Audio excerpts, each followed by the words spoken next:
वसईच्या किल्ल्यात मागील 6 दिवसांपासून बिबट्याची दहशत कायम आहे। या ठिकाणी वन विभागातर्फे त्याचा शोध घेतला जात आहे। मात्र बिबट्या अजूनही वन विभागाच्या हाती लागला नसल्याने स्थानिकांमध्ये भीतीचे वातावरण आहे। वसई किल्ल्यात मागील आठवड्यात शुक्रवारी एका दुचाकी स्वाराची धडक बिबट्याला लागल्याचे एका व्यक्तीने पाहिले होते। त्यानंतर वन विभागाला याबाबत माहिती मिळताच त्यांनी थेट किल्ल्यात बस्तान मांडत बिबट्याचा शोध सुरू केला होता। या दरम्यान तो प्रत्यक्ष दिसला। वन विभागाच्या कर्मचाऱ्यांना त्याच्या पायाचे ठसे दिसून आले, त्यामुळे किल्ल्यात जाण्यास देखील मज्जाव करण्यात येत आहे। मात्र स्थानिकांचा किल्ल्यातून जाण्या येण्याचा रस्ता हाच असल्याने त्यांना तेथूनच ये-जा करावी लागत आहे।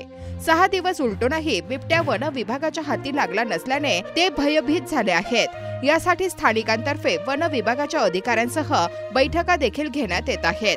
त्यातच वन विभागाने किल्ल्यात पिंजरे लावले असून त्याला शोधण्यासाठी तत्परता नसल्याचा आरोप नागरिकांनी केला आहे।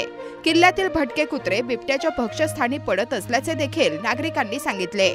मात्र नागरी वस्तीत प्रवेश करण्याआधीच त्याला पकडावे अशी मागणी स्थानिकांनी केली आहे।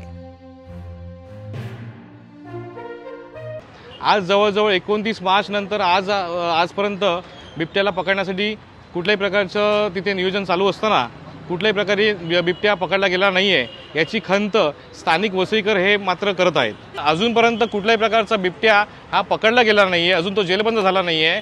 एखादा मनुष्य बळी तिथे गेला तर हा कितपत भारी पडू शकतो हे वन विभागाने लक्षात घेतलं पाहिजे।